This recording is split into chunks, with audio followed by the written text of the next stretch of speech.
I never thought I'd find out my husband's secret through a voicemail meant for someone else. It was a Wednesday afternoon, I remember, because I'd just come home early from work, exhausted and craving silence. My phone buzzed with a notification, an unheard voicemail. It was from Daniel. I pressed play absentmindedly while unpacking groceries, expecting one of his usual quick updates. But the voice that answered wasn't mine. "Hey baby," he said, his tone soft, intimate. "Last night was amazing. I can't stop thinking about you. I wish I could see you again tonight, but she's home." My heart stopped. I froze mid-motion, a carton of milk slipping from my hands, crashing onto the floor, splattering everywhere. I replayed it again, thinking I must have misheard. But no. The way he said baby, the way his voice lowered, that was not how he spoke to me anymore. I felt my skin go cold. My first instinct was denial. Maybe it was an old voicemail. Maybe it was a joke. But deep down, I knew. There had been signs. The late nights at the office, the sudden obsession with working out, the secretive smiles when his phone buzzed. I'd brushed it all off as midlife restlessness. I'd trusted him.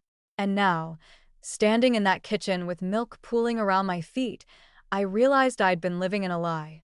That night, when he came home, I watched him like a stranger. He kissed my cheek lightly, avoiding my eyes. "Rough day?" he asked, and I wanted to scream. Instead, I forced a smile. "Just tired," I said. My voice sounded calm, but inside, I was boiling. I studied every gesture, how he checked his phone, the way he smiled at some unseen message. I thought about confronting him right there, but something in me wanted proof. I needed to see it with my own eyes. So I started watching. Quietly. Carefully. The next few days, I noticed how predictable his overtime had become. Always Tuesdays and Thursdays. He'd come home smelling faintly of perfume that wasn't mine. Vanilla and jasmine. I searched our bedroom, his car, his briefcase. Nothing. He was careful. Too careful. Until one night, curiosity led me to a decision I never thought I'd make. I followed him. I told him I had a late meeting and left the house an hour before he did, parking near his office. My hands shook as I waited. When his car finally pulled out, I followed at a distance. He drove across town, not toward the gym, not toward a client meeting, but toward a quiet residential neighborhood. My stomach twisted as he parked in front of a small, white house with blue shutters. I killed my lights and watched him walk up to the door. A woman opened it, and when she did, my world fell apart. It was Chloe, my best friend since college. I felt like I'd been punched. Chloe, the woman who'd held my hand when I miscarried, who'd spent Christmas with us when her husband left her, who'd told me I was lucky to have such a devoted man. I watched as she smiled and pulled him inside. No hesitation. No guilt. The lights inside flickered on, and I could see their shadows moving together. My hands were gripping the steering wheel so tightly that my knuckles turned white. I sat there for almost an hour, numb. I wanted to storm in, to break something, to make them feel what I was feeling. But then I thought of something else, something colder, sharper. Revenge. The next morning, I called Chloe. My voice trembled, but I forced a cheerful tone. "Hey, I was thinking we should have a girls' night," I said. She hesitated just a second too long. Yeah, sure. That sounds fun." I could hear Daniel's voice faintly in the background before she quickly hung up. That night, while Daniel was in the shower, I took his phone. I'd never gone through it before, but I'd learned his passcode years ago.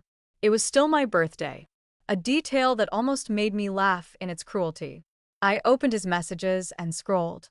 There it was, Chloe. Hundreds of texts, pictures, Plans. memories. My fingers went numb as I read their words. "I love you. She'll never know. You're the only one who really understands me." I screenshot everything and sent it to myself. Then I did something I never thought I'd do. I texted Chloe from his phone. "I think she's starting to suspect something. We need to talk. Come over tomorrow night." She replied instantly. "Okay. What time?" I stared at that glowing screen for a long time before typing back. 8 p.m. The next evening, I cooked dinner like nothing was wrong.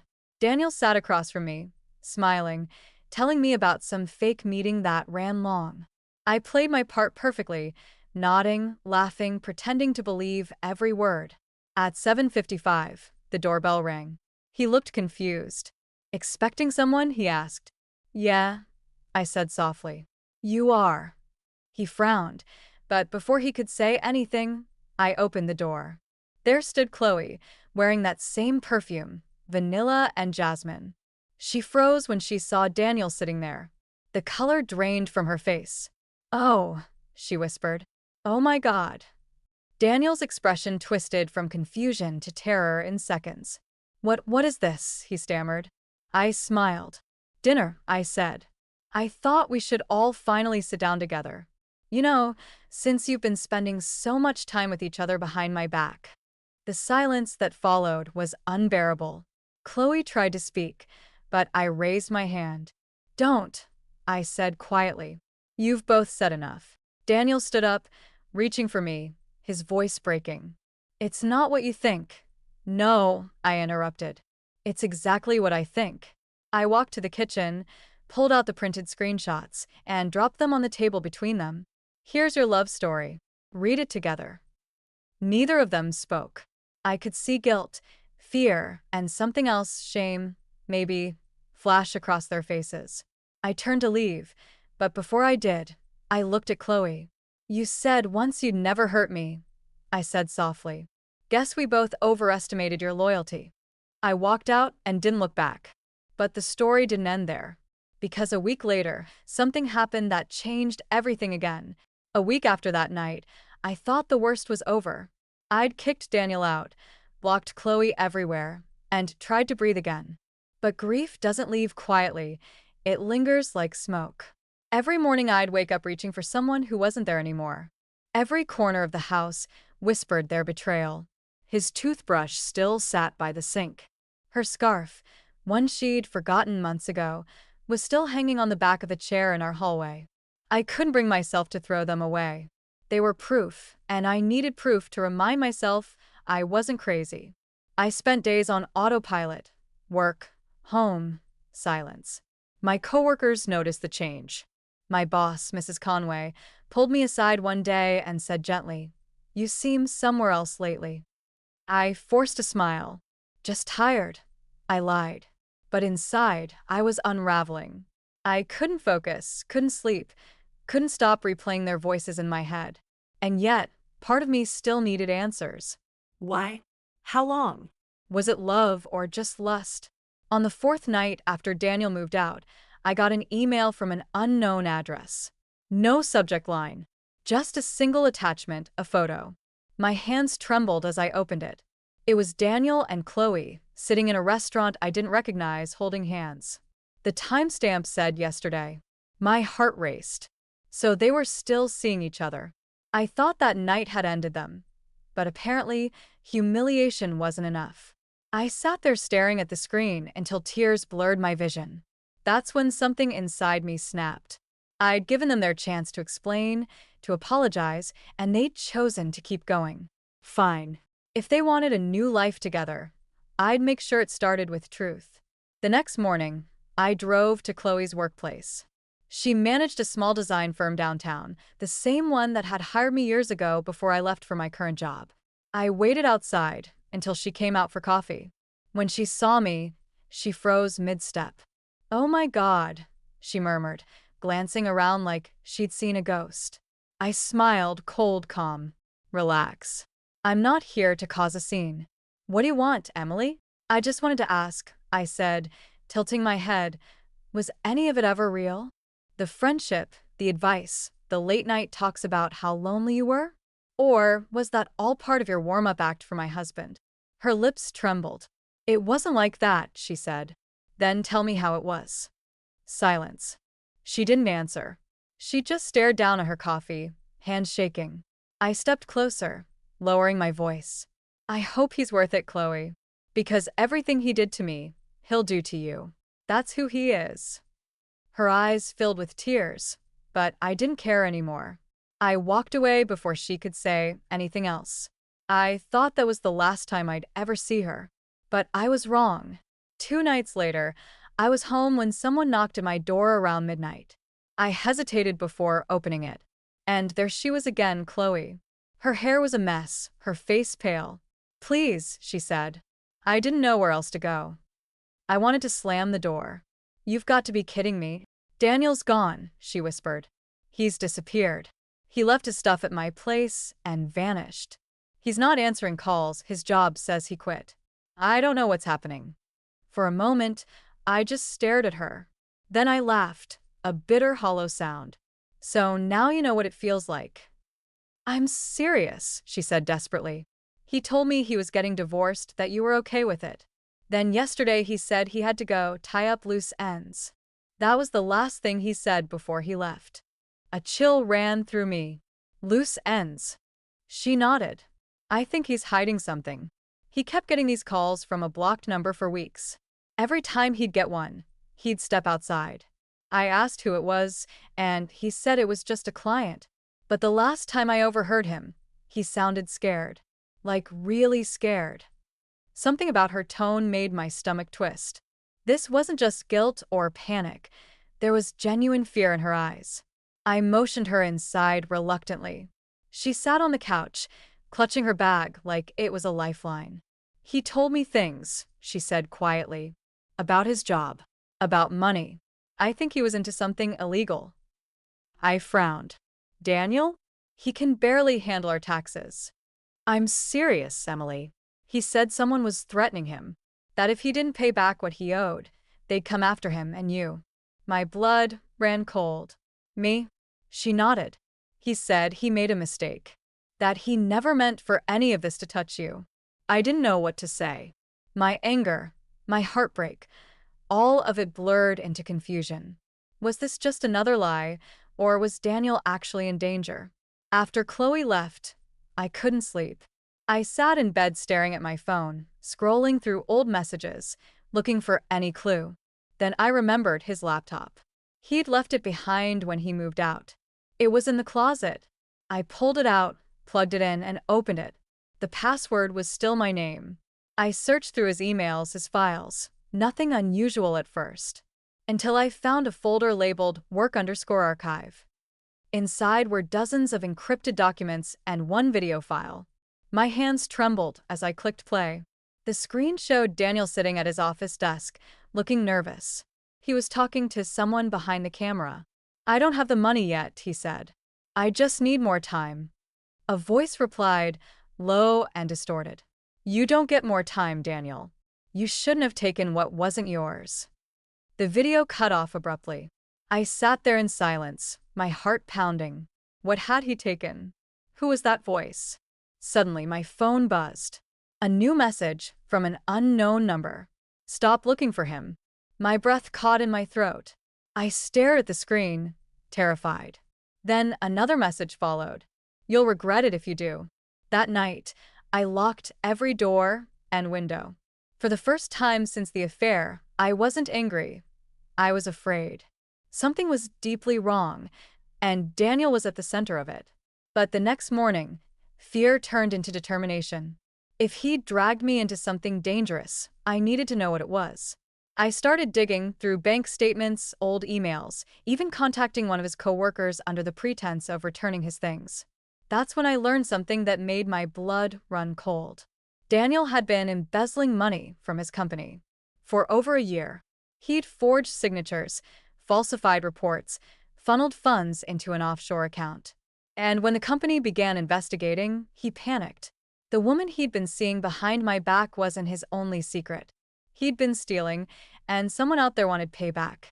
And then, a few days later, I got the call that changed everything again. The police had found a body.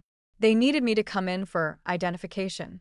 I drove to the station in silence, my hands shaking on the wheel. When they led me into the viewing room, I braced myself. But when they pulled back the sheet, my knees gave out. It wasn't Daniel. It was Chloe. I couldn't breathe when I saw her face. The pale, still version of someone I'd known for more than a decade. Chloe was gone. For a few seconds, I just stood there, numb, staring at her through the glass as if she could suddenly open her eyes and explain what the hell had happened. The detective beside me cleared his throat softly. "You knew her?" he asked. My voice came out barely a whisper. "She was my best friend." He nodded grimly. "We found her near the Old River Trail, about 10 miles from the city. No ID, no phone, but her prints matched. Cause of death looks like blunt force trauma. We're still investigating." My stomach turned. Do you think it was Daniel?" He hesitated, then said carefully, "We can't rule it out." The drive home felt like a blur. The streets looked unfamiliar, distorted by the shock and the tears I was too numb to shed. Chloe was dead. The woman who'd betrayed me was gone, but it didn't feel like justice. It felt like a nightmare swallowing me whole. That night, I sat in the dark living room, staring at nothing. My phone was on the table in front of me. I kept expecting it to ring, for Daniel to call, to confess, to tell me where he was. But it stayed silent. At 2 a.m., I finally closed my eyes, and that's when I heard it. A knock on the door. 3 slow, deliberate knocks. My whole body froze. I didn't move for almost a full minute. Then I grabbed a kitchen knife and walked slowly to the door. When I looked through the peephole, there was no one there. Just the empty porch and the sound of the wind. I was shaking so badly, I could barely hold the knife. I went back to bed, but I didn't sleep. The next morning, I noticed something strange. A folded piece of paper had been slipped under my door. My name was written on it in Daniel's handwriting.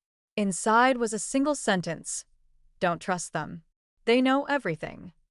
I sat down hard on the floor, staring at the words. Who were they? The police? The people he stole from? Or someone else entirely? My phone buzzed again, unknown number. The message read, "We warned you." That's when I realized there was a car parked across the street that hadn't moved in 2 days.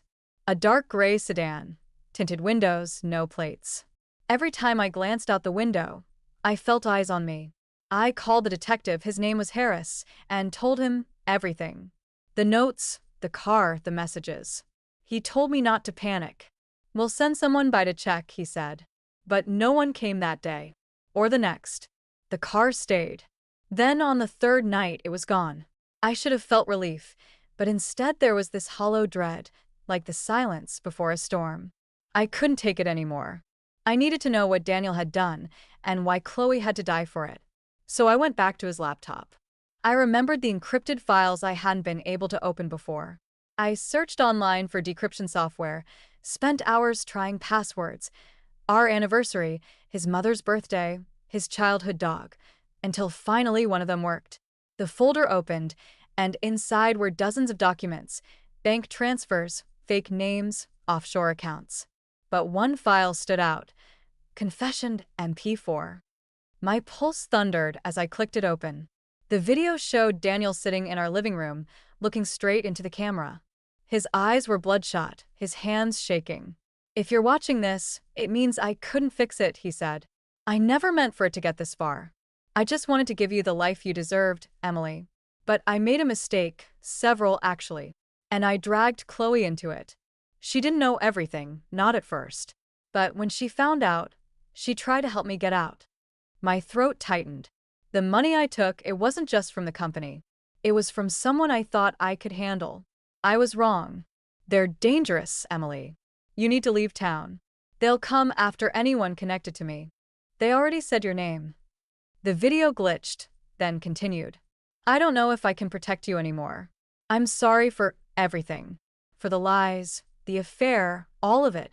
But I swear to God, I never stopped loving you." Then the screen went black. I sat there trembling, my heart pounding so hard it hurt. It wasn't just infidelity. It was crime, danger, blood. And now Chloe was dead because of it. I called Harris again, told him about the video. He came to my house this time, his face serious, his tone colder than before. "We'll need to take that laptop," he said. I handed it over. "Do you think he killed her?" I asked. He sighed. "We're not ruling anything out.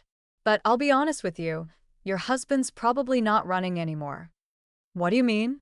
He looked at me for a long moment. "Because whoever killed Chloe left a note. It said, she talked. He's next. My blood went cold. That night, I packed a bag. I didn't even know where I was going, just away. I drove for hours through back roads, small towns, gas stations that smelled of rain and gasoline. Every car behind me felt like a threat. Every shadow looked like it could move. I stopped at a motel somewhere off the highway, too tired to keep driving. I locked the door, pulled the curtains tight, and sat on the bed with my phone clutched in my hand. That's when it rang. A private number. I hesitated before answering. A man's voice came through, calm, deep, unfamiliar. "Emily," he said. "You should have listened." My whole body went rigid. Who is this? Daniel made promises he couldn't keep. And now his debts are yours. Where is he? I demanded. There was a pause, then a faint sound, like the ocean. The man said quietly, "You'll find him where it all began." The line went dead. I sat there shaking, staring at my reflection in the dark TV screen. Where it all began. My mind raced. The lake house. The one we'd gone to on our honeymoon. It had been abandoned for years, but he still paid the property taxes on it. I didn't even think. I grabbed my keys and left before sunrise, heading north.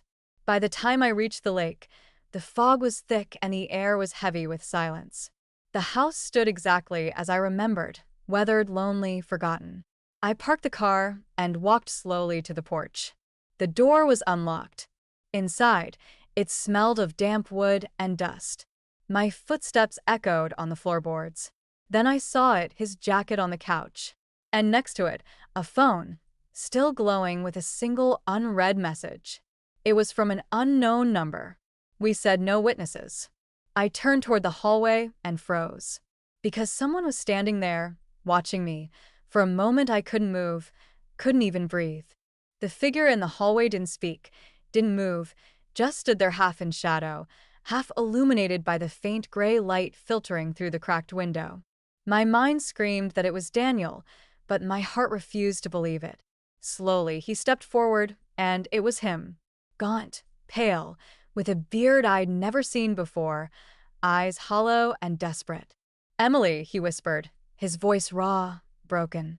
"You shouldn't have come." I felt tears rise before I could stop them. "Daniel," I said, "what have you done?" He looked like he'd aged 10 years in weeks. "They're watching. They followed me here. I tried to fix it, I really did, but it's too late." I shook my head, trying to understand. "You said you loved her," I said, bitterness cutting through my fear. "Was that a lie too?" He winced. "It wasn't love. It was survival. They used her to get to me. Chloe thought she was helping me pay off the debt, but she didn't know who she was dealing with." "Then who?" I demanded. "Who are they?" He opened his mouth to answer, but a sharp sound outside cut him off. Tires on gravel. Headlights slicing through the fog. Daniel's eyes widened. "They found us." He ran to the window, peeking through the blinds. "You have to go, Emily." Now. But I was done running. "No," I said. "I want the truth. All of it." His hands were shaking. "It started with a deal. My company was laundering money for an investor, someone powerful, someone dangerous. I took a cut, just a small amount at first, thinking no one would notice. But when the audit started, I panicked. I used Chloe's account to move the money. They found out. They killed her because they thought she'd talked. And now..." A gunshot shattered the window, the sound exploding through the cabin. We both ducked instinctively. My heart was pounding so loud it drowned everything else. "Run," Daniel shouted, grabbing my arm. But I couldn't move. Another shot rang out, splintering the doorframe. He pulled me toward the back door, stumbling into the trees. The forest was pitch black, the air thick with mist. We ran until my lungs burned, until my shoes slipped on wet leaves. Behind us, I could hear footsteps, slow, deliberate, hunting us. We reached the edge of the lake, the same lake where we'd once made promises we didn't keep. Daniel stopped, gasping for breath.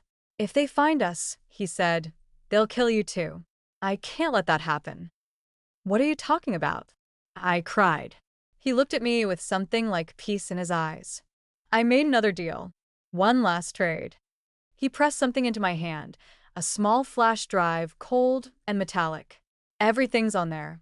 The accounts, the names, everything they've done. Give it to the police. Daniel, no. He smiled faintly, that same crooked smile that used to make me fall for him. I'm sorry, I really am. Before I could stop him, he turned and ran toward the dock. I chased after him, screaming his name, but he didn't turn back. He walked straight into the water, step by step, until the fog swallowed him. And then he was gone. I fell to my knees, sobbing. The flash drive clutched in my fist.